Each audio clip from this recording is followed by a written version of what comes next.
on this night.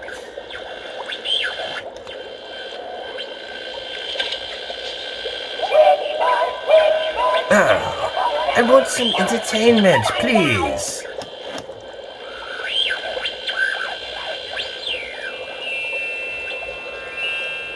Looking for advice on love? No. Money?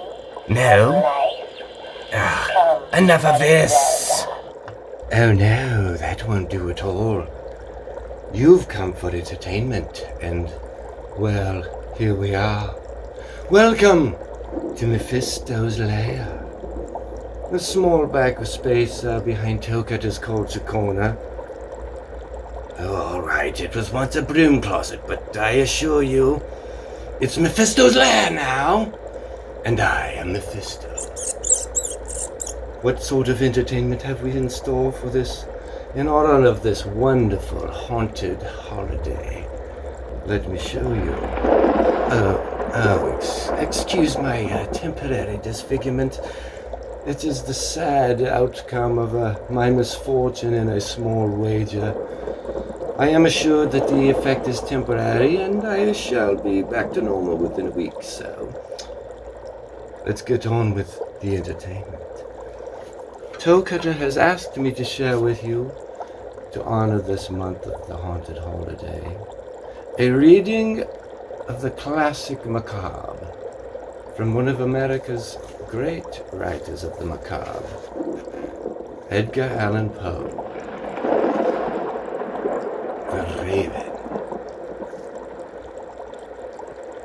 Once upon a midnight dreary, while I pondered weak and weary over many a quaint and curious volume of forgotten lore, while I nodded, nearly napping, suddenly there came a tapping, as if someone gently rapping at my chamber door. "'Tis some visitor," I muttered, tapping at my chamber door. Only this and nothing more. Distinctly I remember it was in the bleak December, and each separate dying ember wrought its ghost upon the floor. Eagerly I wished the morrow, vainly I had sought to borrow from my books surcease of sorrow, sorrow for the lost Lenore, for the rare and radiant maiden whom the angels name Lenore, nameless here forevermore.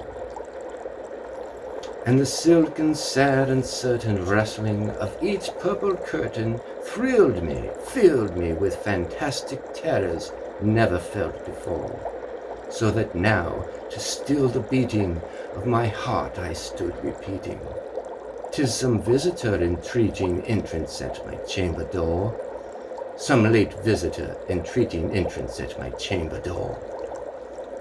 This it is, and nothing more."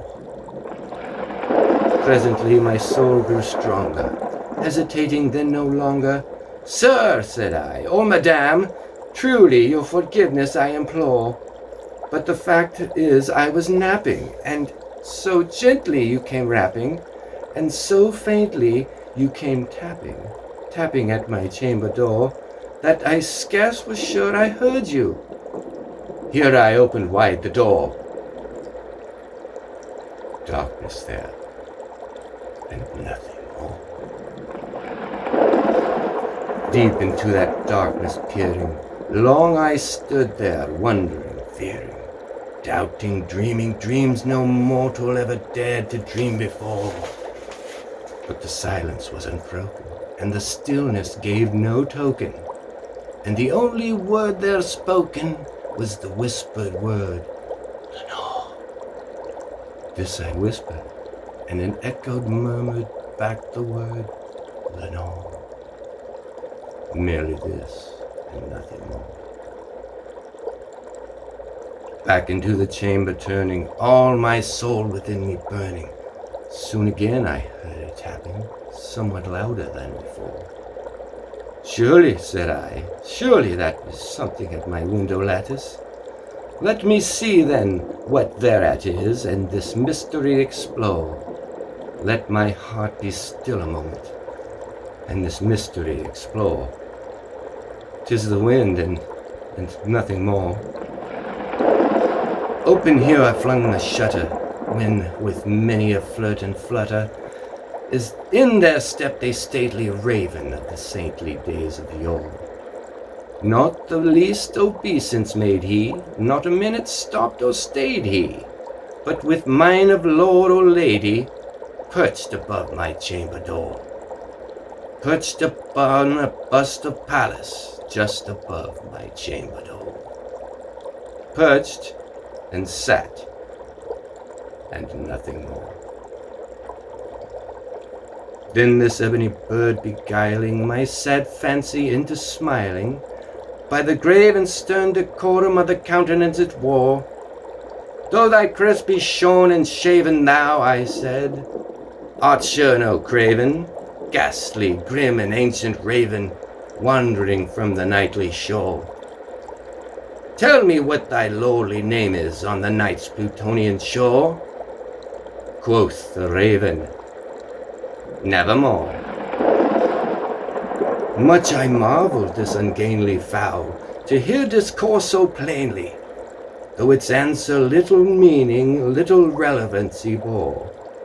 For we cannot help agreeing that no living human being ever yet was blessed with seeing bird above his chamber door, bird or beast upon the sculptured bust above his chamber door, with such a name as Nevermore.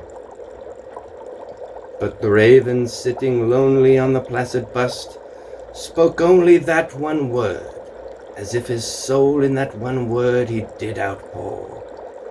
Nothing further than he uttered, not a feather than he fluttered, till I scarcely more than muttered, "Other friends have flown before.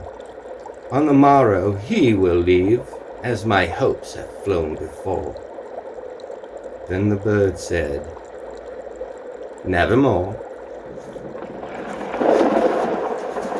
Startled at the stillness broken by reply so aptly spoken, "Doubtless," said I, "what it utters is its only stock and store, caught from some unhappy master whose unmerciful disaster followed fast and followed faster, till his songs one burden bore, till the dirges of his hope that melancholy burden bore, of nevermore."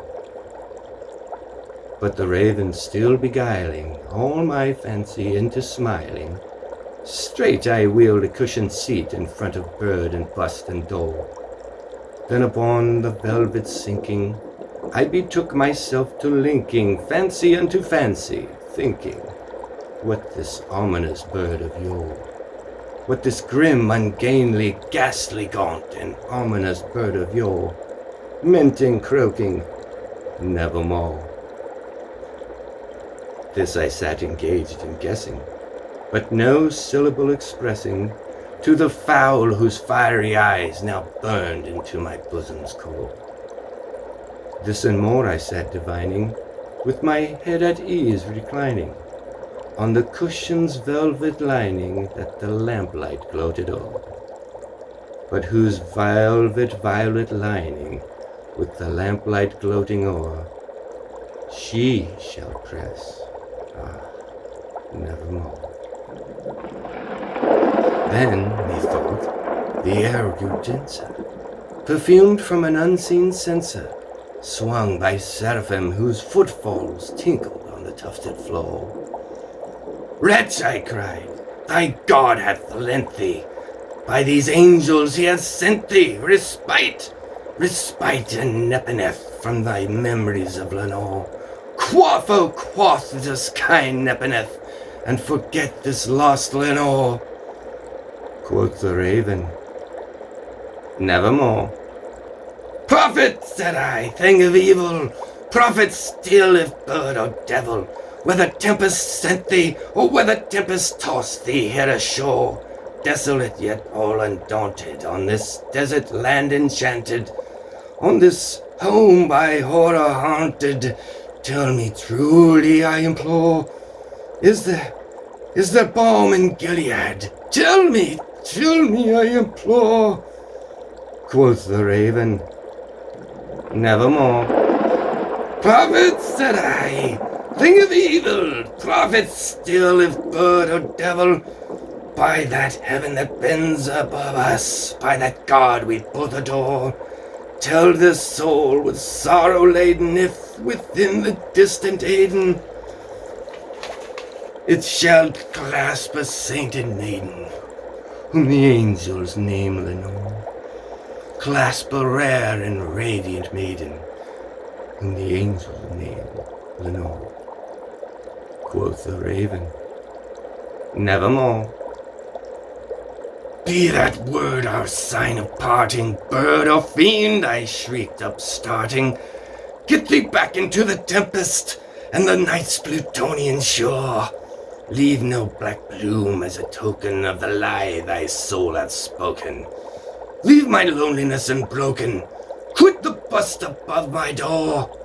Take thy beak from out my heart, and take thy form from my door. Quoth the raven, nevermore. And the raven, never flitting, still is sitting on the pallid bust of Pallas just above my chamber door. And his eyes have all the seeming of a demon's that is dreaming, and the lamplight o'er him streaming throws his shadow on the floor. And my soul from out that shadow that lies floating on the floor shall be lifted nevermore.